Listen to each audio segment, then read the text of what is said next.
মেঘ ভয়ার্ত কণ্ঠে বলল, থ্যাংক ইউ আবির ভাই। আবির শুনল কিনা কে জানে, এক মুহূর্ত দাঁড়িয়ে যথারীতি ব্যস্ত ভঙ্গিতে নিচে নেমে যায়। মেঘ ঠায় দাঁড়িয়ে আছে দরজার সামনে। থরথর করে কাঁপছে মেঘের হাত পা। মেঘের মনে হচ্ছে ভো ভো করে ঘুরছে সমগ্র পৃথিবী। কেন জানি দাঁড়িয়ে থাকার শক্তি পাচ্ছে না মেয়েটা। নিজেকে নিয়ন্ত্রণ করতে তাড়াতাড়ি দেয়াল ঠেস দিয়ে দাঁড়িয়েছে। এতগুলো বছর পর আবিরের চোখে চোখ রাখলো।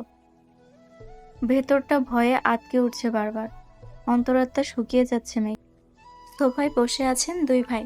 বাড়ির মহিলা রান্নাঘরে কাজে ব্যস্ত থাকলেও নজর তাদের এদিকে। কি হবে কে জানে। আলী আহমদ খান নিজের গম্ভীর্যতা বজায় রেখে এক প্রকার হুঙ্কার দিয়ে প্রশ্ন করলেন, তুমি নাকি বাইক কিনেছ? এই কথায় হুঁশ ফিরে অষ্টাদশীর। কিছুটা স্বাভাবিক হয়ে দুই পা সামনে এগিয়ে বারান্দার সাইডে দাঁড়িয়ে নিচে তাকায় মেঘ। নিচে সোফায় বসা আব্বু আর বড় আব্বু। তাদের থেকে কিছুটা দূরে দুই হাত ভাঁজ করে স্টান হয়ে দাঁড়িয়ে আছে আবির। জি, ভাবলেশহীনভাবে উত্তর দেয় আবির। কিন্তু কেন? পুনরায় হুঙ্কার দেন তার আব্বু। আমার বাইক কেনার ইচ্ছা ছিল, তাই কিনেছি। তুমি জানো না এই বাড়িতে বাইক কেনা বা চালানো নিষেধ? এবার প্রশ্নটা চাচ্চু মোজাম্মেল খান করেছেন। হ্যাঁ জানি, 20-30 বছর আগে কি ঘটে গেছে তা নিয়ে আতঙ্কে থাকার কোনো মানে হয় না। যদি কপালে খারাপ কিছু থাকে তাহলে সেটা 7 সমুদ্র 13 নদী হলেও আসবেই। সেটা আমি ঘরে বসে থাকলেও হবে, আর গাড়িতে চলাচল করলেও হবে। তোমরা দুই ভাই কি নিজেদের মর্জি মতোই চলবে? আলী আকবর খান রাগান্বিত স্বরে প্রশ্ন করলেন।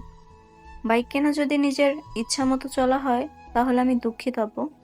এ ব্যাপারে আমি নিজের মনের কথাই শুনবো। আমাদের নিজস্ব 3টা গাড়ি আছে। এত গাড়ি কেন কিনলাম? তোমাদের জন্যই তো, মোজাম্মেল খান কোমল স্বরে বললেন। গাড়িতে চলাচল আপনাদের ইচ্ছা, তাই আপনারা গাড়ি কিনেছেন। আমার গাড়িতে চলাচল করতে ভালো লাগে না, তাই আমি বাইক কিনেছি। এটা নিয়ে এত কথা বাড়ানোর কি আছে চাচ্চু? তোমাদের বাইক সম্পর্কিত জোড়া শেষ হলে আমার তোমাদেরকে একটা গুরুত্বপূর্ণ কথা বলা আছে। আবির আব্বুর দিকে তাকিয়ে কথাগুলো বলল।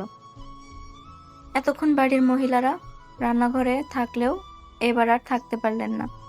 এক ছুটে সবাই ড্রয়িং রুমে চলে এসেছেন। মেঘ তীক্ষ্ণ দৃষ্টিতে তাকিয়ে আছে আবিরের দিকে।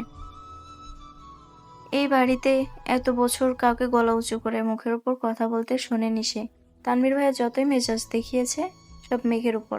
বড় আব্বু বা নিজের আব্বুর মুখের উপর কথা বলার সাহস হয়নি তার। আবির ভাই 2 দিন হলে এসেছে, আজই বাবার মুখের ওপর নিজের মর্জি যা শোনাচ্ছে। এখন মেঘের মনে হচ্ছে ইনি তো হিটলারের থেকেও বড় মাপের কিছু। মনোযোগ দিয়ে বাকি কথা শোনার চেষ্টা করছে মেঘ। আবির বলল, আব্বু চাচ্চু, আমি অনেকদিন যাবৎ চিন্তা ভাবনা করেছি নিজে একটা কোম্পানি শুরু করার। তোমরা অনুমতি দিলে কাজ শুরু করব। মোজাম্মেল খান ও আলী আকবর খান দুজনের মাথায় যেন আকাশ ভেঙে পড়েছে। এত বছর ছেলেকে বাইরে লেখাপড়া করিয়েছেন, দেশে এসে নিজের ব্যবসার হাল ধরবে। দেশে পা দিতে না দিতেই নিজে কোম্পানির খোলার চিন্তা ভাবনা করছে ছেলে। মোজাম্মেল খান চিন্তিত কণ্ঠে বললেন, আমরা তো ভেবেছিলাম তুমি পারিবারিক ব্যবসাকে এগিয়ে নিয়ে যাবে। ঠিক আছে, তুমি পড়াশোনা করে এসেছো, তোমার নিজস্ব মতামতের গুরুত্ব আমরা অবশ্যই দেব।